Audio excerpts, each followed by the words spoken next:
হ্যাঁ শুনছি, সব শুনছি। আমার নাম ভাবতেও ঘৃণা লাগতেছে। তোর মতো একজন জঘন্য মেয়ের সাথে আমি এতদিন সংসার করছি। এই আমি তোর জন্য কি করি নাই? তুই আমাকে বলছিলি আমার মাকে তোর সহ্য হয় না, তুই আমার মার সাথে থাকতে চাস না, শুধুমাত্র তোকে খুশি করার জন্য আমি আমার মাকে গ্রামে রাখছি। যে মানুষটা আমাকে 10 মাস 10 দিন গর্ভে রাখছে, পৃথিবীর আলো বাতাস দেখাইছে, সেই মানুষটাকে আমি আমার কাছে রাখতে পারিনি শুধুমাত্র তোর কারণে। তুমি জানো না এই টাইমে যে আমার জামাই অফিস থেকে আসে? শোনা শোনা মারাইও না। তোমার বলছি এখন তুমি ফোন দিবা না, তারপরে ফোন দিছো। রাগ করবো না, কি করবো? কি করবো? মধুর মধুর কথা কইও না আমার লাগে। আমার শরীরে এখনো জিদ আছে, মনে আছে, আমার সবই মনে আছে। তুমি তো ঘুরতে যাওয়ার কথা বলছিলা, যাবো। তোমার সাথে না বেশিক্ষণ রাগ করে থাকতে পারি না, এরকম মিষ্টি মিষ্টি কথা বলার জন্য। বলো। আরে যাবো তো বাবা, তোমারও তো বলছি আমার হাজবেন্ড এই টাইমে অফিস থেকে আসে না, তুমি এই টাইমে আমাকে ফোন দিবা না। সারাদিন ফোন দিও কিন্তু এই টাইমে দিবা না। আচ্ছা ঘুরতে মনে করো কাল পরশু যাবো। তুমি যে শাড়িটা দিছো, হ্যাঁ ওইটা পরেই তো যাবো, লাল রঙের যে শাড়িটা দিছো। হ্যাঁ, আর আমি যে শার্টটা তোমার দিছো ওইটা কিন্তু পরে আসবা, মনে যেন থাকে। আরে তুমি অফিস থেকে চলে আসছো? কি ব্যাপার, ফোন রাখা দিলে কেন? কথা বলো। না, ওই যে আমার বান্ধবী ফোন দিছিল, বারবার ফোন দিয়ে ডিস্টার্ব করার জন্য ফোন কাইটা দিছি। মরার বাড়ি কাম করতে করতে আমার জীবন অতিষ্ঠ হয়ে গেছে। বয়স ছিল 16, কাম করতে করতে এখন হয়ে গেছে 32। দাসী বান্ধি গেছি আমি বিষয়ে, বউ না তো দাসী বান্ধি। সারাদিন কাম করবো এই সংসারে, কাম করেও তারপরও নাম নাই, কিছুই করি না। কি ফোন দিল দেখছা? হারামজাদায় ফোন দিছে। ওরে কইছি এই টাইমে তুমি ফোন দিবা না, এই টাইমে আমার জামাই বাসায় আসে। কি হইছে? তুমি জানো না এই টাইমে যে আমার জামাই অফিস থেকে আসে? শোনা শোনা মারাইও না। তোমার বলছি এখন তুমি ফোন দিবা না, তারপরে ফোন দিছো। রাগ করবো না, কি করবো? কি করবো? মধুর মধুর কথা কইও না আমার লাগে। আমার শরীরে এখনো জিদ আছে, মনে আছে, আমার সবই মনে আছে। তুমি তো ঘুরতে যাওয়ার কথা বলছিলা, যাবো। তোমার সাথে না বেশিক্ষণ রাগ করে থাকতে পারি না, এরকম মিষ্টি মিষ্টি কথা বলার জন্য। বলো।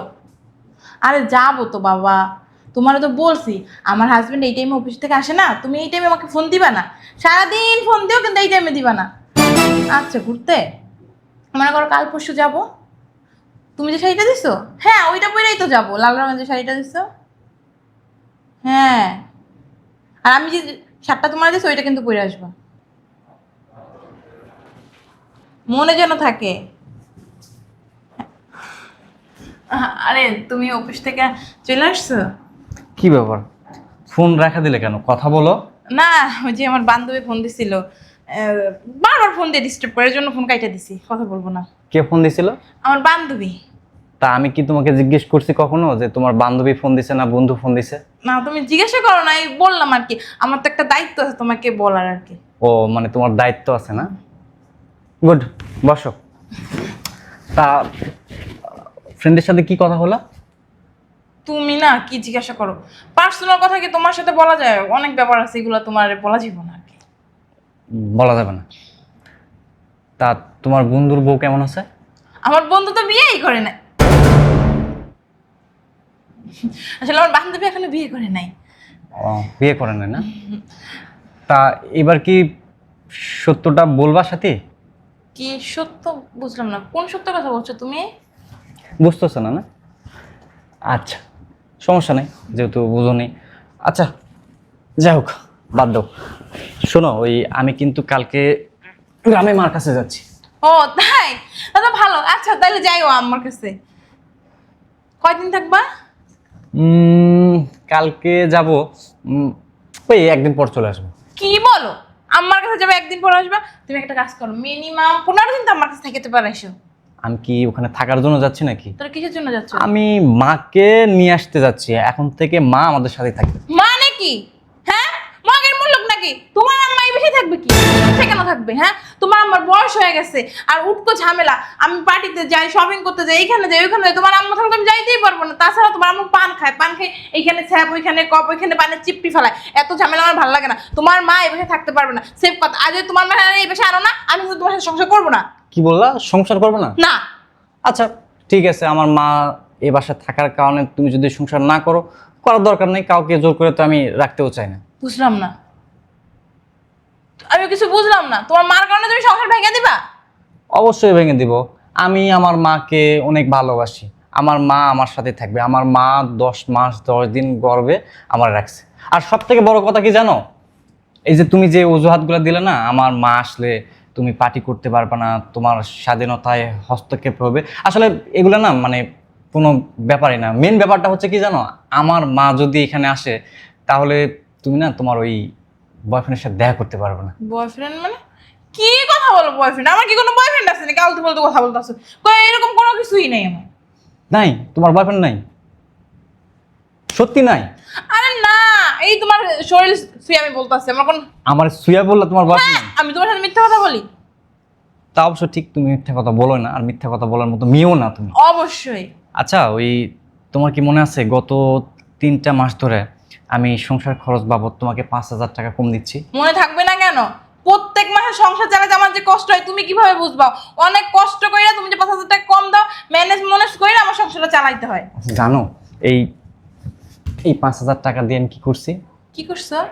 তোমার এই 5,000 টাকা আমি একটা স্পাইকে দিছি। স্পাইকে দিছো মানে? হ্যাঁ, একটা স্পাই রাখছি। সেই স্পাই কি করছে জানো, এই যে তুমি আর তোমার বয়ফ্রেন্ড আছে, তোমরা যেখানেই যাও, যা করো না কেন, সব কিছু আমারে ওই ভিডিও করে পাঠায়, ছবি তুলে পাঠায়। মানে বুঝলাম না, তুমি কি আমাদের সন্দেহ করো? হ্যাঁ, আমি কিন্তু ওই রকমের না, আমি কিন্তু অনেক ভালো মনের মানুষ। ওই যে ছবি তুলে পাঠাইছে, ওটা তো আমার বয়ফ্রেন্ড না, ওটা আমার ওই যে মামা লাগে, চাস তো মামা লাগে আমার। মামা লাগে না? ও মানুষ মামার সাথে কি ওই রেস্টুরেন্টের মধ্যে ওই তুমি করে, হাতাহাতি করে? ছবি করি নাই তো, আসলে ওই যে মামার ঠোঁটে একটা ময়লা পড়ছিল, ওইটাই ফেলাই দিছি আমি। ও মামার ঠোঁটে ময়লা পড়ছিল না? দেখি তো কই ময়লা, কই? আমি তো কোনো ময়লা দেখতে পাচ্ছি না। এখানে দেখাচ্ছে আপনার ঠোঁট আর আপনার নাগরের ঠোঁট, মানে এই 2 ঠোঁট একত্রিত হয়ে গেছে। উরি বাবা, মানে মানে কি কামড়া কেমনি! হ্যাঁ, খুব সুন্দর না? একদম মানে ওই ললিপপের মতো, খুব সুন্দর। শয়তানের বাচ্চা, খুব সুন্দর না? এই দিন দেখার জন্য আমি রাত দিন পরিশ্রম করতেছি। আমাকে যদি তোর ভালো নাই লাগে, আমার সাথে তুই যদি সংসার করতে নাই চাস, তাহলে কেন আমাকে বিয়ে করছিলি? কেন আমার জীবনটা নষ্ট করলি? আমি কি বিয়ের সময় ফোর্স করছিলাম? লাস্ট 6টা মাস ধরে আমার প্রতি তোর কোনো কেয়ারই নাই। মানে তোর আচার ব্যবহার সব কিছু না মানে অনেক পরিবর্তন হয়ে গেছে। এগুলা দেখে আমার সন্দেহ হলো, মনে হলো তুই আমাকে ঠকাচ্ছিস। তাই আমি মনে মনে ভাবলাম তোকে একটু পরীক্ষা করা দরকার। তাই আমি তোর পিছনে স্পাই রাখছি। আর আজকে তুই যে এতক্ষণ তোর নাগরের সাথে কথা বললি, আমি সব কিছু দরজার সামনে দাঁড়ায় থাকে সব শুনছি। হ্যাঁ শুনছি, সব শুনছি।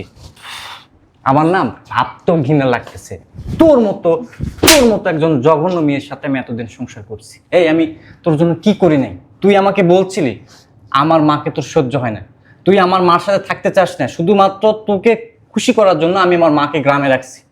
যে মানুষটা আমাকে 10 মাস 10 দিন গর্ভে রাখছে, পৃথিবীর আলো বাতাস দেখাইছে, সেই মানুষটাকে আমি আমার কাছে রাখতে পারিনি শুধুমাত্র তোর কারণে।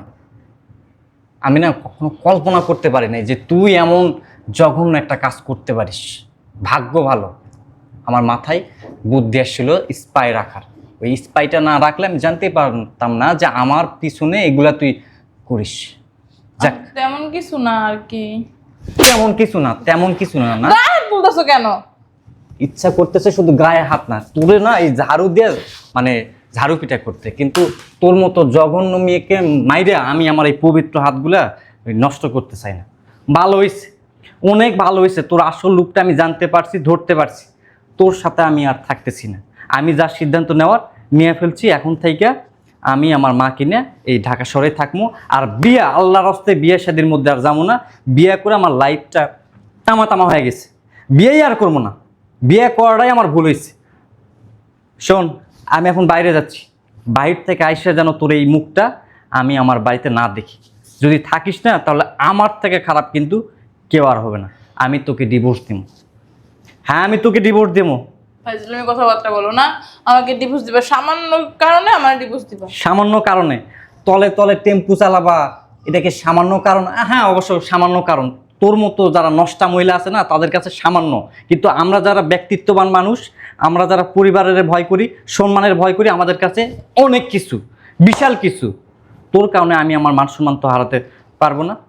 আমি বাইরে যাচ্ছি, আইসা যেন তোর মুখ না দেখি। আর যদি থাকিস না, আমার থেকে খারাপ কিন্তু কেউ হবে না, কথাটা মনে রাখিস। শোনো না। শুনবো না, তোর কোনো কথাই আর শুনবো না। তোর সাথে কথা বলতে আমার রুচিতে বাড়তেছে। তুই একটা জঘন্য, তুই একটা নষ্টা। শোনো না, শোনো স্যার, শোনো শোনো। আরে কি হলো? এত কিছু করছে আমার পিছনে বসে, আমি কিছু টেরই পাই নাই। হ্যাঁ, আমি একটা বলদ, এর লেগে টের পাই না। কি করবো এখন? কই যাবো?